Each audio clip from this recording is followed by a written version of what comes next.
Rancangan ini dibawakan kepada anda dengan kerjasama Affin Bank dan Affin Islamic.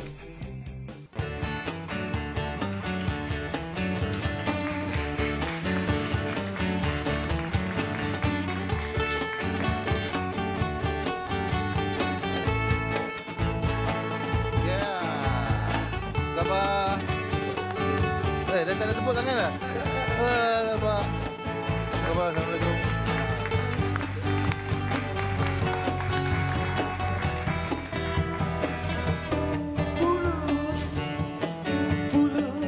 Fulus.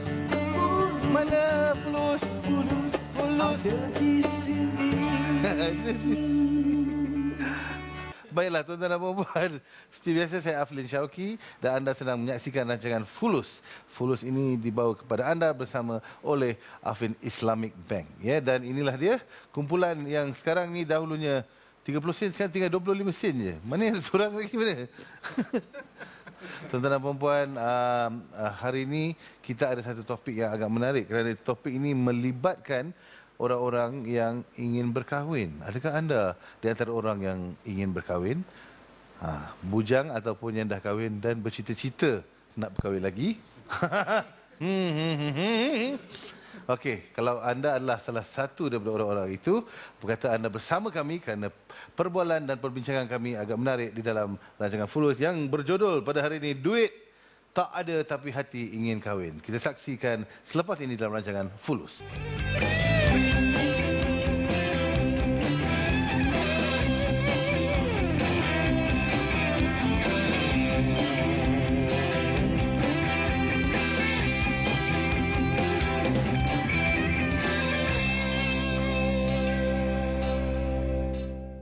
Minggu ini seperti yang telah dijanjikan, kita akan berbincang tentang topik duit tak ada tapi hati ingin kahwin.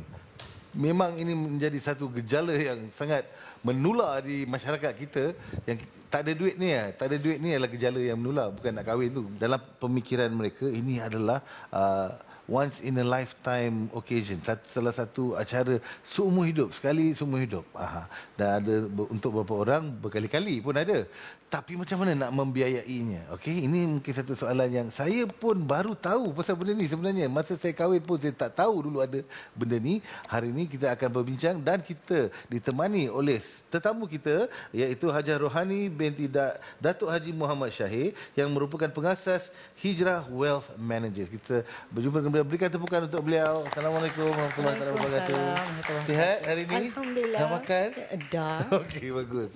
Alright, sekarang ni persoalan kita. Saya nak tanya, okey, ada ke Islamic Bank yang menyediakan perkhidmatan ataupun package-package untuk membantu orang berkahwin? Ada. Tapi mungkinlah ramai yang tak tahu sebab mungkin cara promosi mereka tu kurang terselah. Tapi memang dipackage supaya ini untuk mereka yang ingin mendirikan rumah tangga. Gini package. Patutnya kena buat iklan.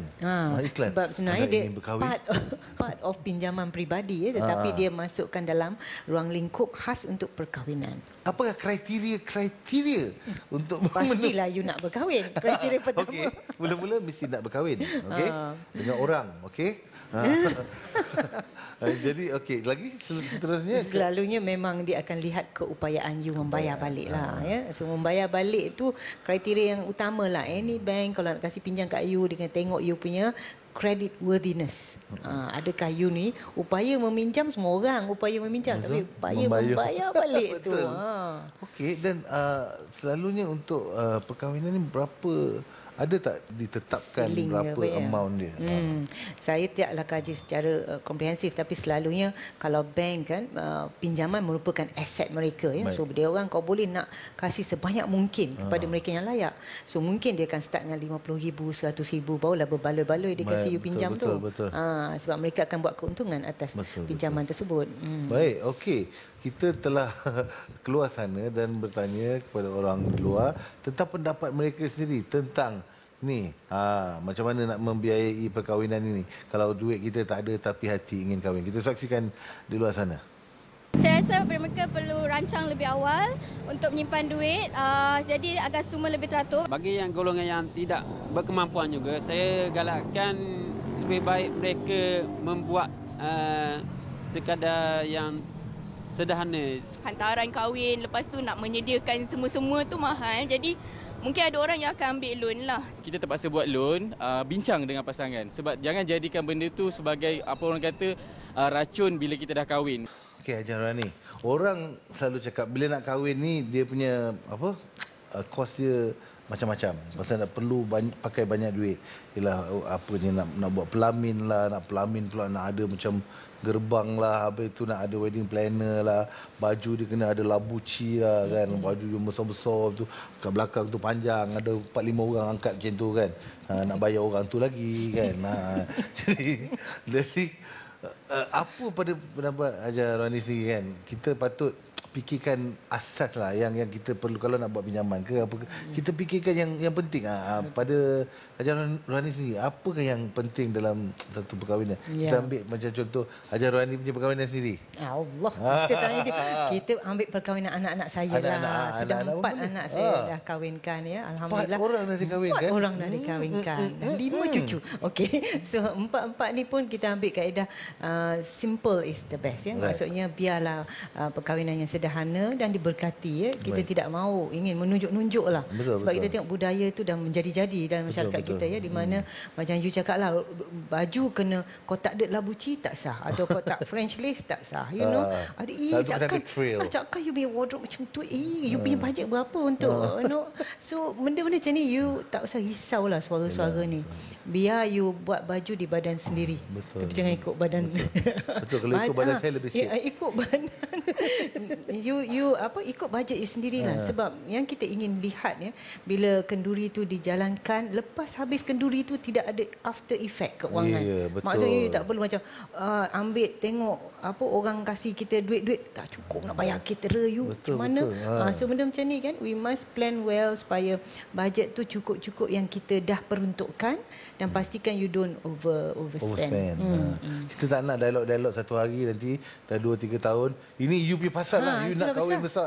Kan? You nak kat hotel 5 star. I kata kita buat kat belakang rumah kita juga, atau depan rumah kan. Yalah, tapi belakang rumah you tu kandang. Panjang pula dialog dia. Pergaduhan pasal perkahwinan dan perbelanjaan perkahwinan ni memang biasa ya. Kita tak payahlah nak over sangat. Dan kadang selection of bunga telur tu, kristal kenalah kristal yang original. Takkan you beli dekat Swarovski ke Jalan Petaling Street aja ke tu. Guess berapa orang, kalikan dengan tu.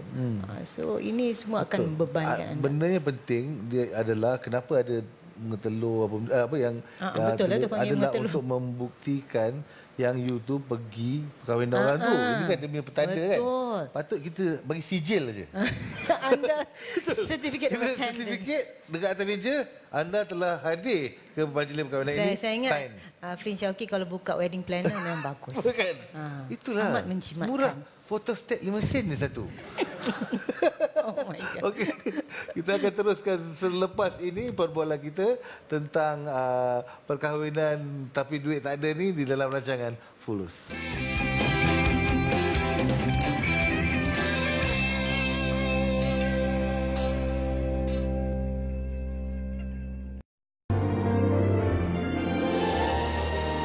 Herba untuk kehidupan. Herba teras kesihatan.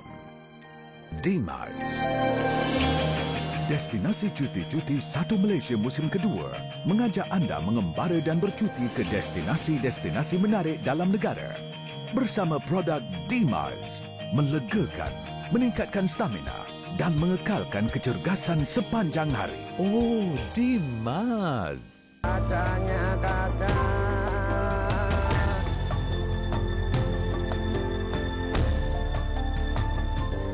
Ya Allah,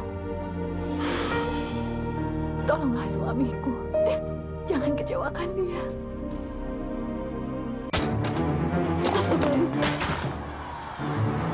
Bu, cepat bu, cepat.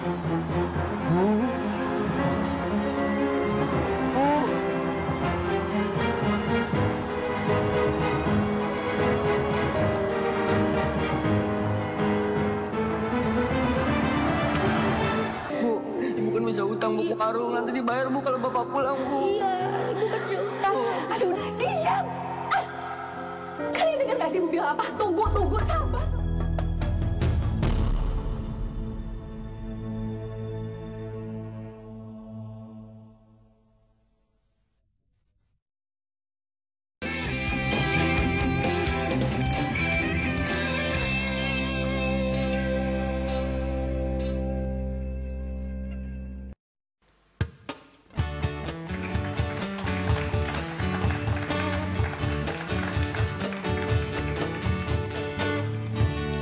Ya, kembali kita ke rancangan Fulus Tuan-tuan dan puan-puan bersama saya Aflin Syauqi dan tetamu kita Hajar Rohani. Dan hari ini kita ada seorang lagi tetamu. Beliau merupakan seorang penyanyi, seorang usahawan, kan, seorang apa lagi ya, pelakon dan macam-macam lagi. Tuan-tuan dan puan-puan, beri kata bukan untuk Zaid. Ya. Assalamualaikum. Waalaikumsalam. Okey, Zaid baru berkahwin. Ya. Alhamdulillah. 3 bulan. Kan. Berapa lama nak tunggu nak kahwin? Berapa lama tunggu? Sebenarnya usia perkenalan saya dengan isteri saya tak sampai setahun lagi. Tak sampai setahun Tak sampai setahun lagi. Sebab saya jumpa dia raya tahun lepas. So raya tahun ni dah setahun lah. Dia nak tanya raya jumpa kat mana tu? Saya jumpa dekat laman sosial. Jumpa kat laman sosial? Twitter. Ya. Masa tu biasalah duk melayan-layan semua orang kan. Dan ada satu. Mula-mula dia peminat ke apa? Abang Zaid. Tolong like saya. Tak, saya ternampak satu tweet tu, ada orang retweet. Dia kata kalau boleh carikan suami aku nak sepijik macam Zaid. Dia tulis tu? Dia tulis macam tu. Doa tu sebenarnya. Tapi dia tak tag nama saya. Tapi sepupu dia jahat, dia tag nama saya. Ya. So start benda tu saya borak dengan dia, betul ke nak cari macam Zaid? Apa yang best Zaid ni? Tanya dia. So masa tu start borak dekat Twitter. Dia cakap, kat Twitter ni orang nampak lah. Apa kata, you ada BBM tak? Oh, macam tu So dia start BBM. Dan hari kedua tu dah jumpa. Jumpa dan seminggu lepas tu saya buat decision untuk berisik dia bulan 12.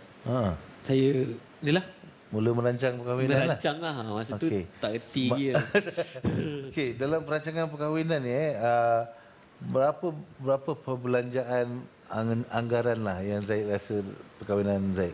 So anggaran dia dalam 50,000. 50,000 itu adalah amount yang agak besar untuk ramai orang, tapi saya rasa ramai orang lebih kurang macam tu juga sekarang ni kan. Dalam nak mengumpul 50,000 tu pernah terfikir diminda untuk membuat pinjaman ke, untuk buat apa ke? Seru nak kahwin tu, alhamdulillah rezeki murah. datang. Betul. So benda-benda tu yang buat saya rasa macam dia memudahkan lagi lah proses perkahwinan tu. Alhamdulillah. Tu yang saya rasa lega bila dah lepas habis dua-dua pihak tu je. Leganya. Ramai orang kat luar mungkin dia nak ikut cara-cara tengok artis berkahwin apa sampai sanggup nak berhutang dengan baik. Apa pendapat Zaid tentang benda tu? Saya rasa tak setujulah sangat sebab kita tak perlu habiskan duit yang sebegitu banyak untuk berkahwin. Tapi saya pun kat sebab saya bincang dengan isteri saya. Mula-mula nak bagi hantaran 9-11. Dia kata kita kurangkan. Buat apa kita nak bagi banyak, barang-barang tu pun kita nak pakai. Kalau barang tu yang you nak pun I boleh beli lepas kahwin.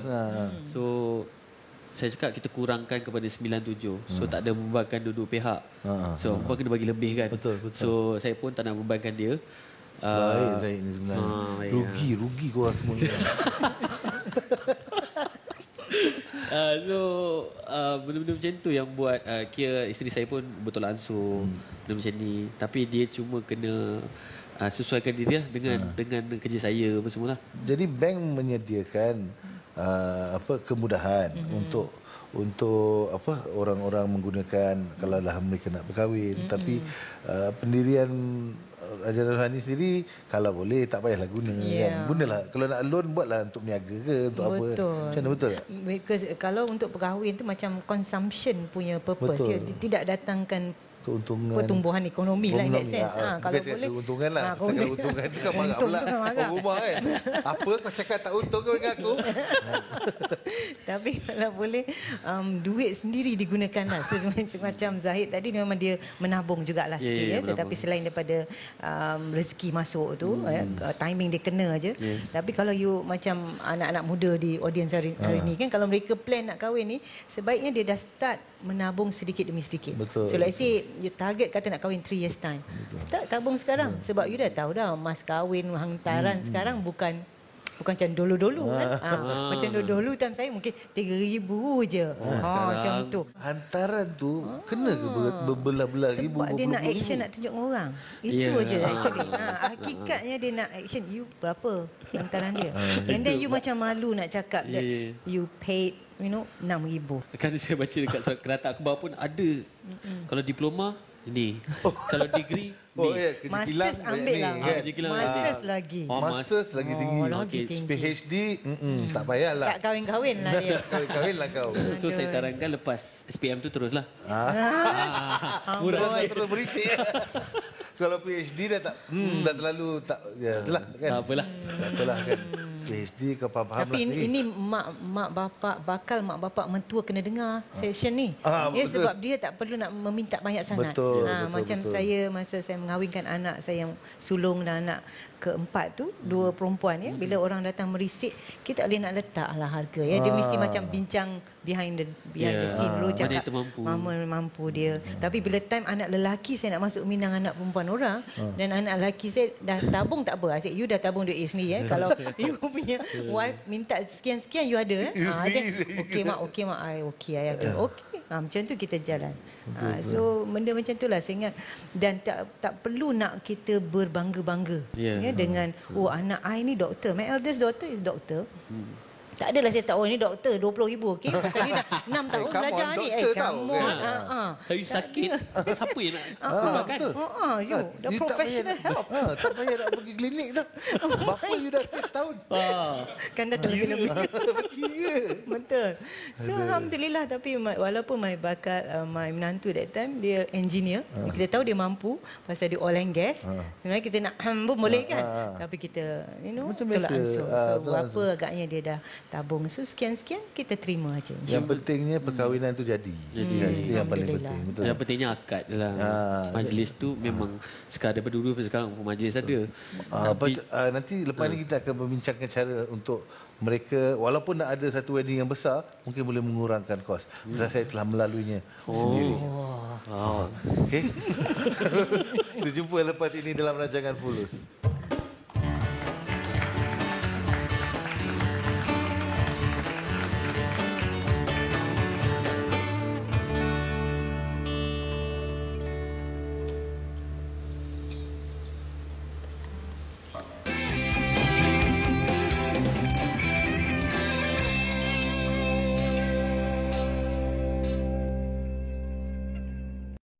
طلع البدر علينا من ثنيات. Ya Allah, cintakanlah kami kepada Madinah sebagaimana kecintaan kami terhadap Makkah atau lebih daripada itu. Dan berilah kesihatan kepada kami dan berkatilah kehidupan kami. Sallallahu ala Muhammad, sallallahu alaihi wasallam. Rasulullah sallallahu alaihi wasallam bersabda yang bermaksud, tunjukkan penghormatan kepada penduduk Madinah kerana mereka adalah jiran tetanggaku. Jika seseorang menghormati hak jiran tetanggaku, aku akan menjadi perantara dan bersaksi untuknya pada hari pembalasan.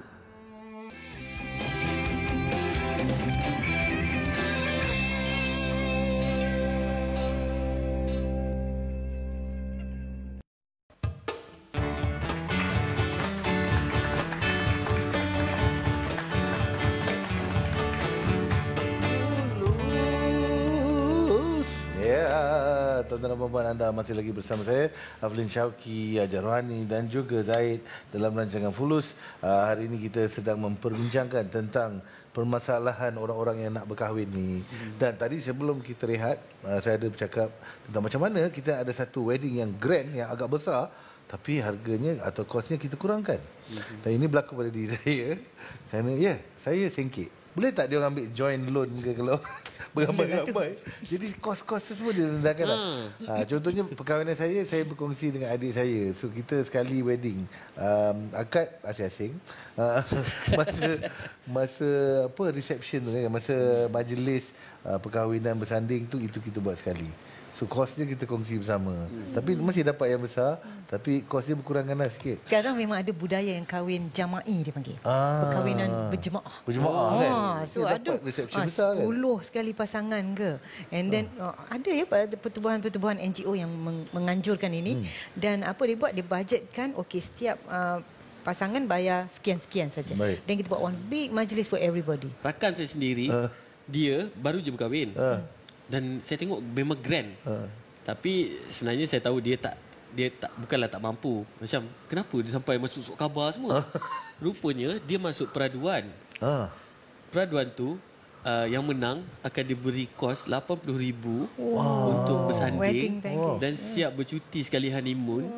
Macam itu pun salah satu cara yang bagus juga masuk peraduan. Berapa orang lah nak kalau masuk peraduan? Kalau masa kau nak kahwin tu ada peraduan. Itu pasal. Tapi kawan saya tu macam bertuah betul lah. Betul. Bank tak ada nak buat peraduan. Tengok. Mungkinlah lepas ni bank buat peraduan kot. Kan? Betul lah, saya rasa bagus. Account holder mereka remaja, yang siapa yang nak kahwin tahun apa. Idea yang bagus. Tolong tulis sekarang, tulis. Tengok. Okey, mungkin ada soalan daripada tetamu-tetamu kita hari ini, silakan. Apakah perancangan awal yang perlu dilakukan sebelum perkahwinan untuk mengelakkan pembiayaan peribadi yang kebanyakannya diambil oleh individu? Perancangan perkahwinan ni memang kita kata kalau boleh kita cuba tetapkan berapa tahun kita akan, berapa lama lagi kita akan berkahwin lah ya. So that means kalau kita sekarang baru start kerja umur 22-23 katakan, so 3 tahun lagi kita akan mendirikan rumah tangga. So daripada 3 tahun akan datang ni kita boleh sediakan sekarang ya, apa kita bayangkan bajet perkahwinan kita akan terdiri daripada, selalu biasanya adalah jamuan makan ya, dan berapa packs yang kita akan tetamu ni, kat mana lokasinya, menunya, dan selalu yang persiapan perkahwinan, bajunya, totalkan that figure ya. So mungkin dapat RM50,000 ke apa ke, dan kita bajet dari sekarang. Okey, sekarang kalau saya nak sampai kepada RM50,000 dalam 3 tahun tu, berapa harus saya simpan sekarang? Dan jika kan kita hanya merancang tapi Tuhan yang menentukan. Kita rancang 3 tahun tapi 2 tahun dah nak kena kahwin. Itu yang lebih tu pinjam. Okeylah. Kadang-kadang adik-beradik, kalau you pergi pada mak bapak yang adik-beradik, mungkin dia orang boleh sumbang. Ada kita platform di mana adik-beradik memberi sumbangan. Okey, soalan kita yang kedua daripada saudara jejaka yang segak berbaju color biru Baby muda blue dan berseluar Yankee. Silakan. Ada ramai kawan saya yang berkahwin semasa belajar. So kita dapat tahu yang student ni tak ada sumber kewangan. So macam mana yang kita nak atasi ataupun cara untuk kita dapat sumber kewangan tu, bukan saja untuk menangguh kos perkahwinan, malah untuk memberi nafkah sekali. Itu saja soalan saya. Banyak student-student terutama sekali lah yang saya tahu yang nak pergi overseas tu kan, dia orang kahwin dulu kan, supaya senang. Tu mak bapak risau. Mak bapak risau. Nak lepaskan dia orang. Betul. At least ada orang jaga. Sebelum pergi dah coupling. Macam mana mak bapak tak risau? Betul. Sebelum pergi dah coupling, dah pergi overseas, dah peling dah. Pening. Kau boleh jangan you couple sebelum. Tak usah. Yang tak diizinkan syariat jangan buat. Tapi kalau kita memang tak boleh nak tahan nafsu kita yang nak ingin kepada perkahwinan, selalu mak bapak akan memudahkanlah insya-Allah. Sebab tu seeloknya kita memudahkan perkahwinan ni. Jangan kita susahkan dengan sebagai student anda dah nak ada keinginan untuk dirikan rumah tangga cepat, cari ruang untuk dapat pendapatan sendiri. Walaupun you still student, ada ruang untuk you mungkin menjadi wakil takaful ke, wakil amal saham ke, dapatkan side income. jual coklat kek boboy ke. Berapa banyak coklat kek dia kena jual untuk dapatkan 12 hari? Yelah, kalau nak kahwin tak banyak lah nak kena jual. 100 sebulan. 20,000 coklat kek. Katalah 250 ke, dah boleh kahwin. Macam itulah contohnya. So ada target, ada sasaran dan you work hard. Kerja keras untuk dapatkan sasaran anda. InsyaAllah. Sebenarnya the point is kita usaha. Betul. Usaha towards a goal yang kita set. Dan rezeki tu Allah akan permudahkan sebab niat kita luhur kita nak mengahwini seorang yang kita telah identify sebagai partner kita yang akan dapat pahala tu. Kan? Mendirikan masjid. Betul. InsyaAllah. Betul, insyaAllah. Satu masjid cukup. Tak apalah. Ada nak banyak masjid. Betul. Ramai bercita-cita tapi kemampuan tu lah. Itu kan. Kita tengok kemampuan kita. Kalau yang pertama pun minta pinjaman kat kerajaan, saya akan betul. Kalau dah yang pertama pun dia nak kena ambil loan dengan bank, tak payahlah nak mimpi nak buat yang kedua ketiga ya. Betul. Bayar dulu yang first. Habiskan. Okey, tuan-tuan dan puan, itulah dia perbincangan kami. Saya rasa agak menarik hari ini tentang langkah-langkah yang perlu kita ada apabila kita hendak bersedia untuk berkahwin. Harapan saya dan harapan panel adalah anda ada mendapat sedikit pencerahan dan dalam pertimbangan anda untuk menuju ke arah hari bahagia anda. Terima kasih daripada saya dan juga panelis-panelis Zaid dan juga Haji Rohani. Kami harap akan berjumpa dengan anda lagi minggu hadapan. Sebelum itu, layari laman web kami di www.tvalhijrah.com/fulus di mana anda boleh memenangi hadiah-hadiah mingguan dan hadiah-hadiah utama. Okey, kita jumpa lagi insya-Allah. Assalamualaikum warahmatullahi taala wabarakatuh. Assalamualaikum. Kau bilang padaku kau ingin bertemu. Ku bilang padaku nanti dulu.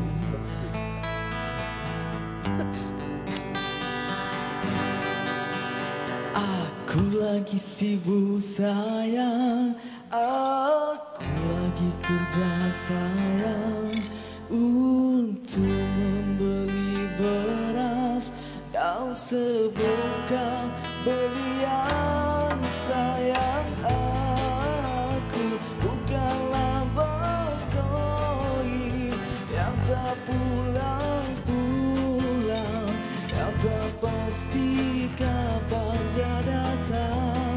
Sabar sayang, sabarlah sebentar, aku pasti pulang. Kerana aku bukan bangkoi.